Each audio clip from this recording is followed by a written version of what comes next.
Okay, guys, we're doing a quick post-fight reaction with Coach Javier Mendez. We just watched the fights last night. To me, I was, Javier called it.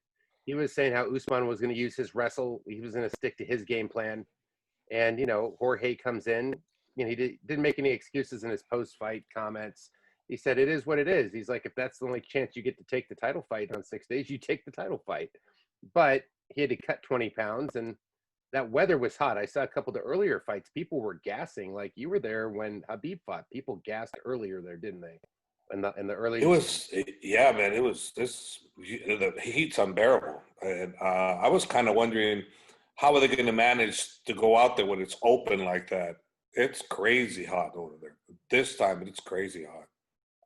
Yeah, that's the deal. So the first couple, I saw like I don't know if they were 185 or 205ers. They were like, they were tired early, and I go, well, I hope it's cooler by the time the main card gets going, because I knew that it was earlier in the day or earlier in the evening and the temperature was at its peak, but it's still probably 100 at night, you know? Well, that Volkan, he's got a lot of power and he swings pretty heavy, so he has a tendency to tire a little bit too. And they were, I mean, in all fairness, those guys were going for the fences, both of those guys. Fury. So yeah. So when you go out there and you try to knock each other out like the way they did, it's understandable why they were getting tired. Anybody would get tired. It doesn't matter what kind of shape you're in. It's just how you recover. You recover. If you're in great shape, you recover quicker. But if you're not in great shape and you're going for the fences like those guys were, you don't recover too well. But they're both in good shape. So, yeah, definitely the heat doesn't help, though.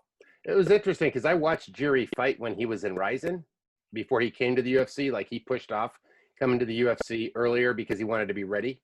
He didn't want to just walk in and, don't have enough warm up and fights to get in there. And in his other fights, he kicked a lot. So this time he saved the kick towards the end of the fight. That's what got Volkan stunned. And then he moved in and got that knockout, that 1-2. He hit him twice, two good punches, Yeah, he's fun to watch. I mean, he's like the Brazilian guy.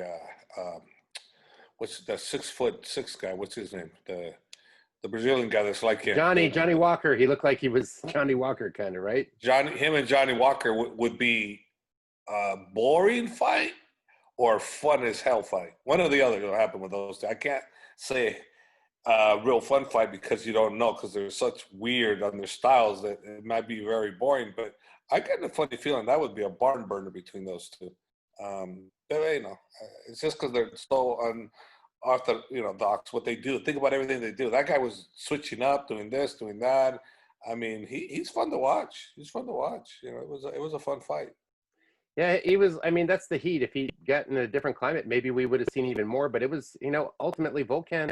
There was a time Volkan was running right to the 205. I think he ended up against DC, right? And DC's like, nah, ain't gonna happen.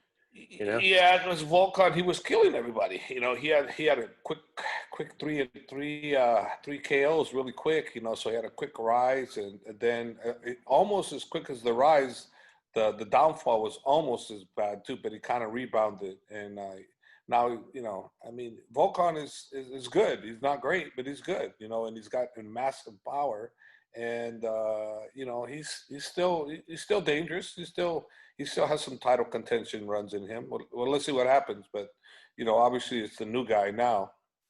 Yeah, it's interesting. They bring some new fighters in there that made it exciting for me to watch. I was looking forward to that fight. It looks like Rose got her self back in the right column. Rose Namajunas, she was flowing. She was looking good. She wasn't doubting herself. She was looking very confident in her movement. She's picking her shots, in and out, really nice, mixing everything up.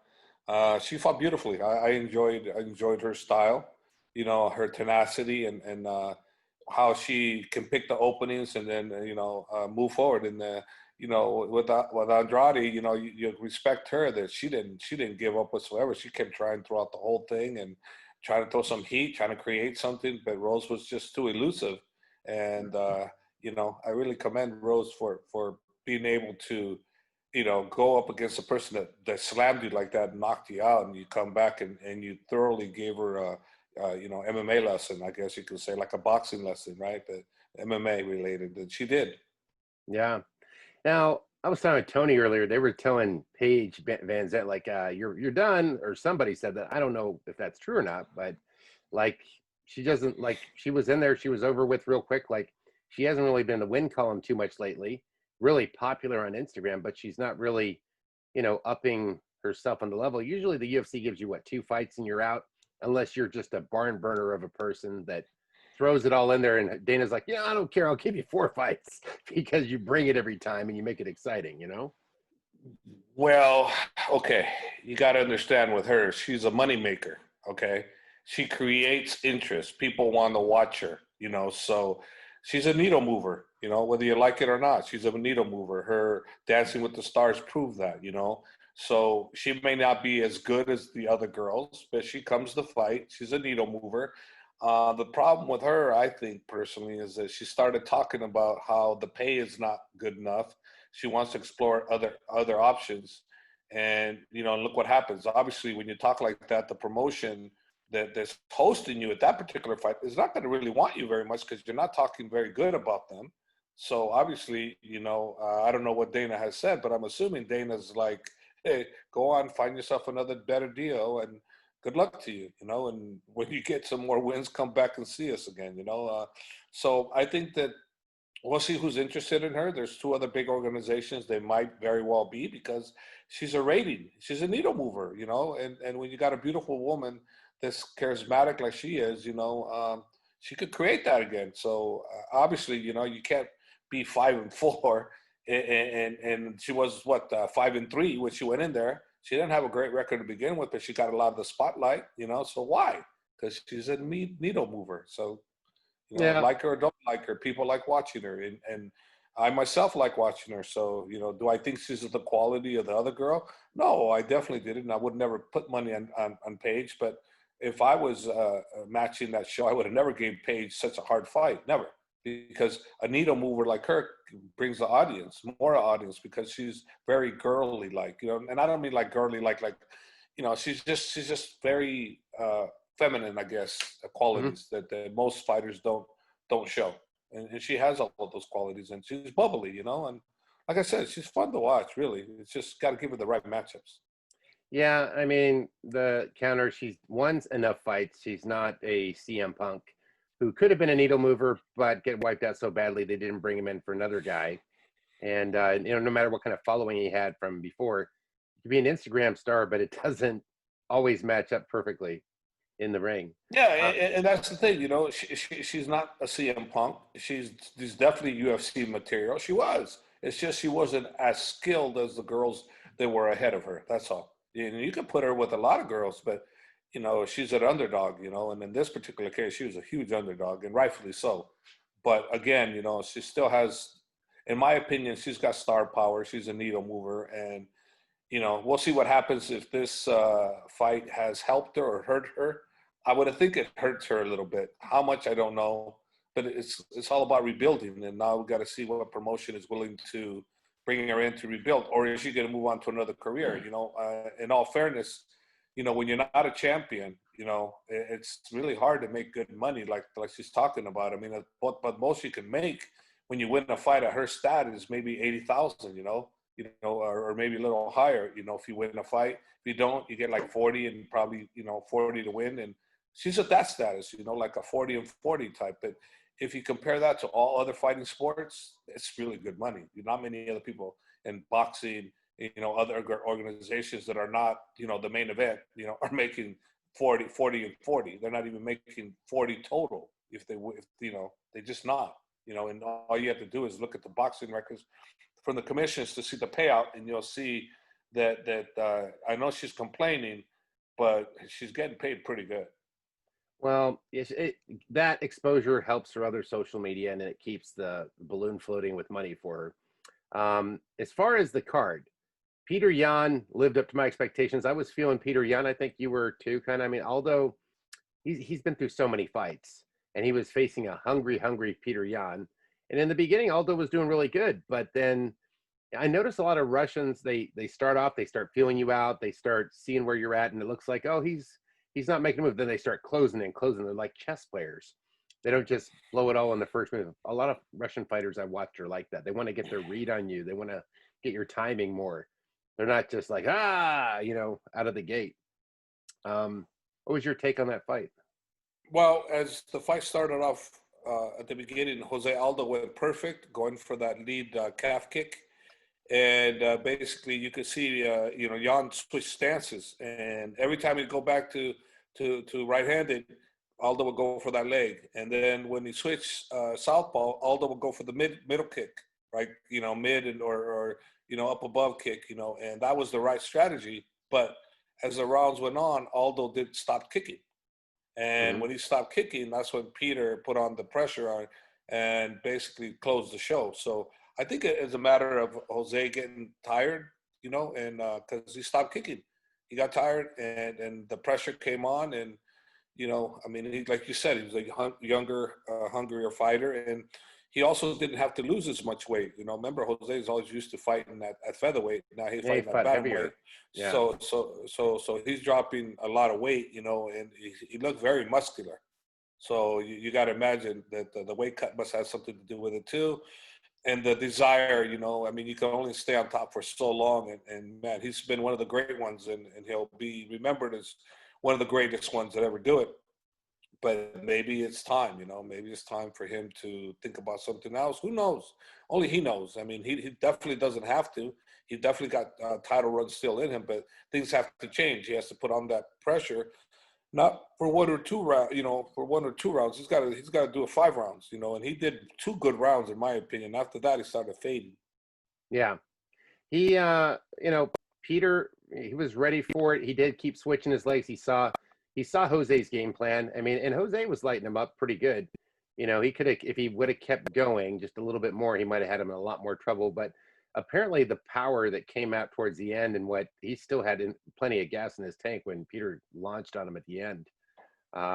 That was my favorite of the 3 fights. I did watch the next fight, and my friend's sitting there with me, and I'm like scoring the rounds. I'm sitting there with Larry Kruger, and he's asking me, well, who do you think took this? I'm watching Max. And I'm watching Volkan Oezdemir, I'm on Max, and I'm watching punches, and my brain's calculating like I had a little ticker. And it looked to me like Max won the fight. Now, judges are judges, and they're going to say, well, he took him down. But usually, so other judges might say, well, you got to take him down and then do something with it, not just lay on him. So it depends who's scoring, I guess. I'm not the expert on judging, or it just changes so much just when I think I get it figured out. It's different. Yeah, you're not the expert on judging, but the judges are not the expert on shit.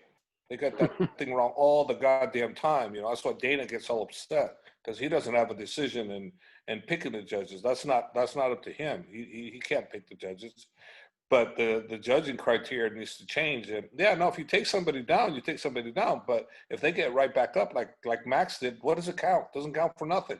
Yeah. If taking the person down and the guy got up just as quick, then you should get more points for getting up as masterfully as Max did. So I don't think that should have counted at all. I had Max 3-2. I had him winning the first 3, lost the 4th and the 5th, which ironically is the way what happened last time. I had Alex winning the first 3, and then Max winning the last 2. And this particular one, the third one was close. So it depends on who you're voting for. So I can see how they could give it to Alexander, the 3rd, 4th, and 5th. I can see that.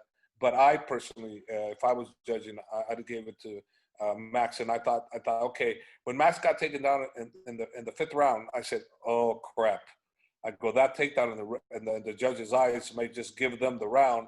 So now it's going to be a close fight. And I said, I don't know who's won this fight now. At first, I thought if Max would have finished on top, or if he by some chance would have pulled a miracle and threw him down, then I would have said Max for damn sure. But because he didn't and he got reversed, I don't know how that round looked in the judge's eyes. But anyways, that's when I thought things could be in trouble.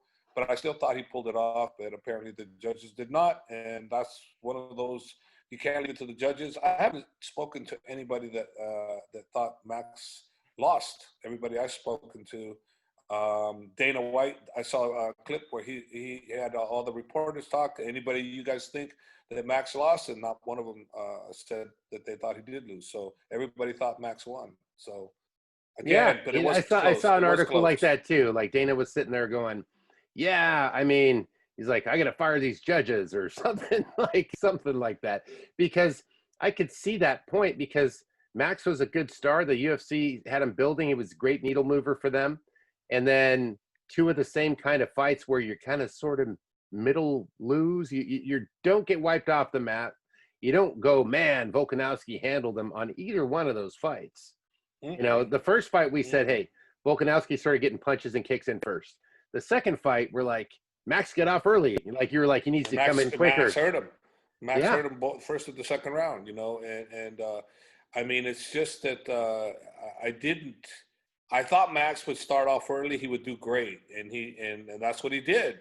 But then he kind of laid off the pedal a little bit, and it may be because Volkanovski put on more pressure. It could be that too. I don't know.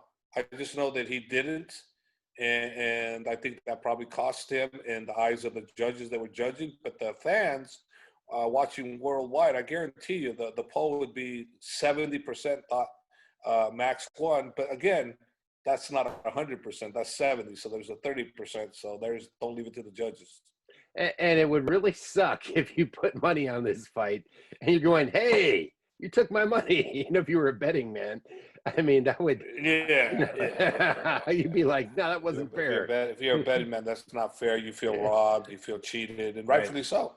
Rightfully Yeah. so. But you know what? This judge criteria thing. Actually, I saw some what you call it, John McCarthy.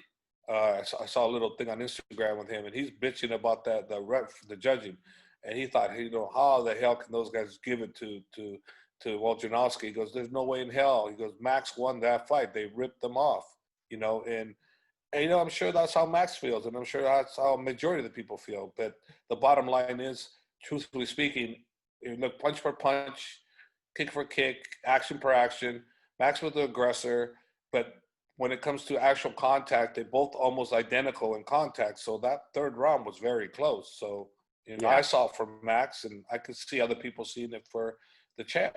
So you can't leave it to the judges. And that's what happened here. Not in a title fight. And yeah, they kind of muted each other out at a point. And then, of course, we had Usman going to his wrestling. We'd seen him be more of a boxer against Colby.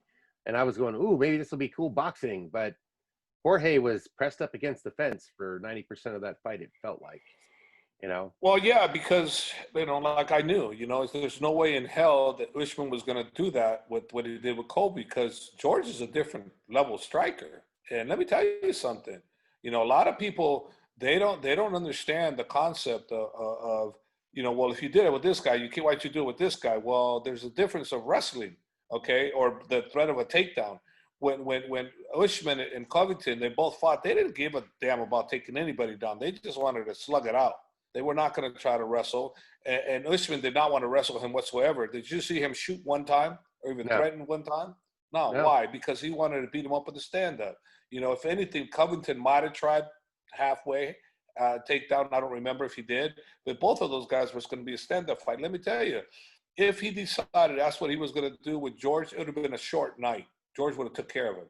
And right off the bat, when he stood with him, he felt George's timing, George's power, and he, like any great champion would do, he adjusted, he moved into what he was going to do, and that's what I thought would happen. I thought it would be a boring fight, but if he did it correctly, he would dominate, and that's what he did. He did it correctly, and you can't blame him for adjusting. It's up to George to stop it, and if he couldn't stop it, tough luck. And the guy that could implement his strategy, his will, as boring as you might think, doesn't matter. Stop him.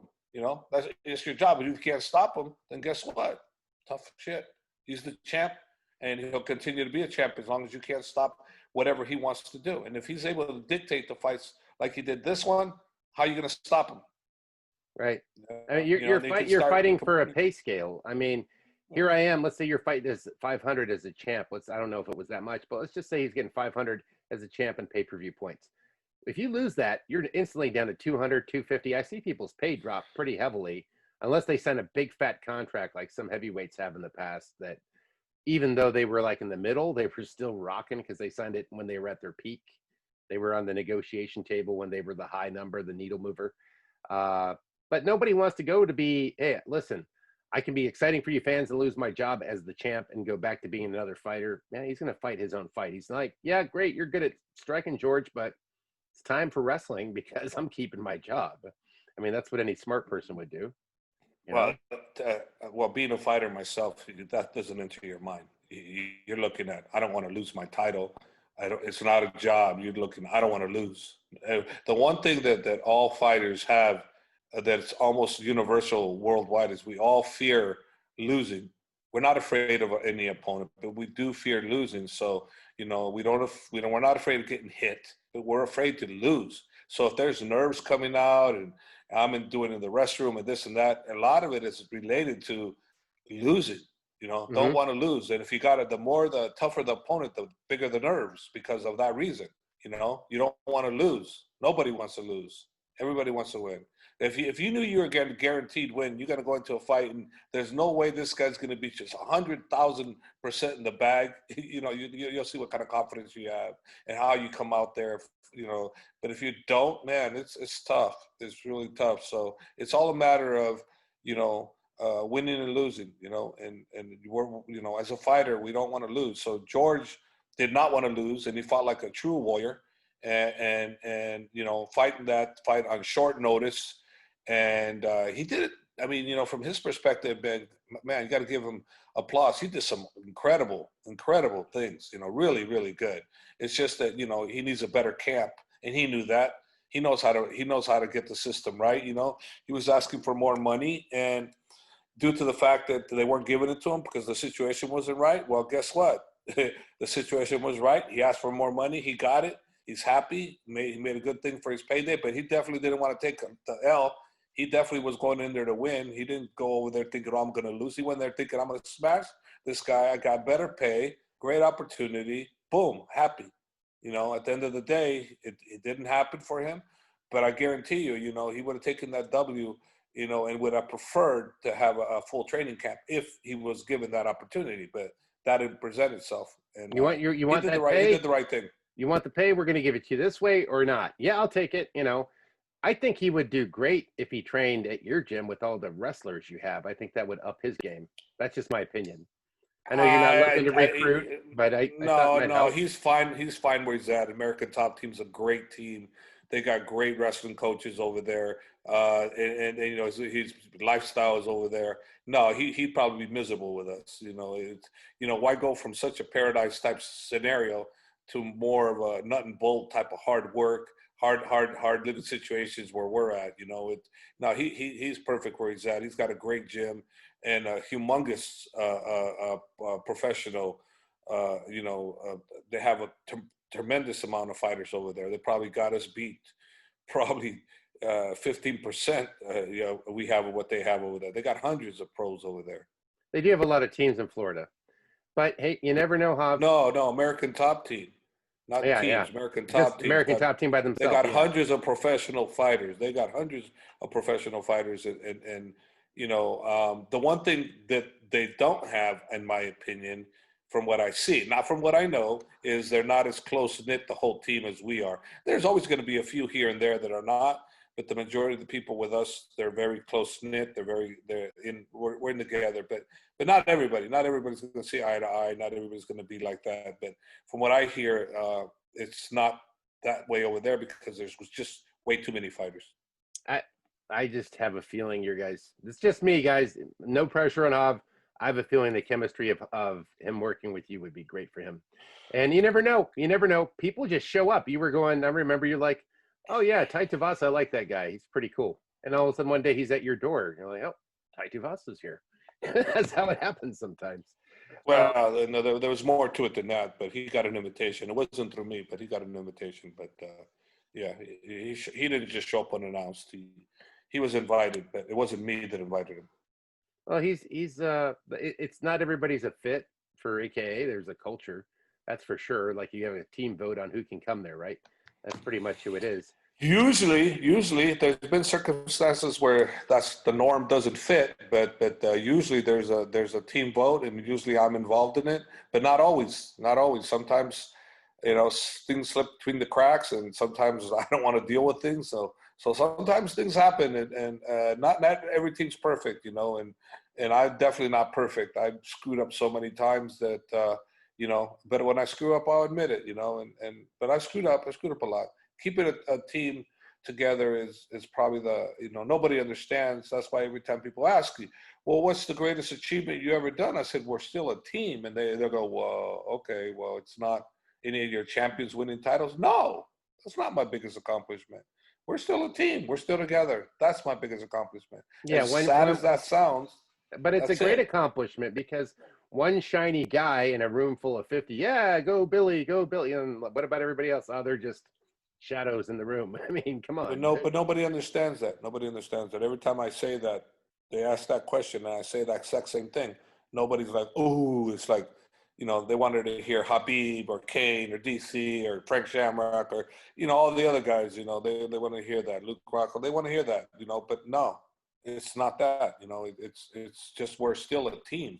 We're the longest reigning team in the history of the sport that's still together. We've been together since before 2000, and Yeah. so 20 something years. Nobody's been around that long as a top team. Yeah. Nobody. No, it matters. And it you know what I think it is, I guess I didn't ever ask you about this, but I feel like it's a sense of, there is a little bit of the traditional martial arts that you took earlier, but then the kickboxing that you were doing was like more boxing. It's not as the same. It's Yeah. The way I run the gym with the fighters is a little bit of traditional martial arts in there. Yeah, because that's who I am too. I was a martial artist, and so I carry that with me. Not all of it, but I do use some elements of the martial arts, with me, and I'm glad I was able to experience, mastery in the martial arts with Ernie Reyes, West Coast, Scott Coker, and some of the other instructors that I've had the fortune of being involved with, and it helped mold me into who I am today. It helped keep me in line, and help humble me, what I learned through West Coast Taekwondo. it is. I mean, I was around traditional martial arts. I took a traditional, and I remember that. Then I get around MMA initially, and it was like some places, hey, it's wild guys, and it was just a very unorganized show. And I come to your place, and it's like, and that's the foundation. I guess I finally figured it out. Well, guys, that was our take. Thanks for checking us out. Hav and I will be back again soon. Probably do fan questions with you. Thanks for tuning in, and we'll talk to you. Subscribe. Thanks for the new subscribers, by the way. We'll see you soon.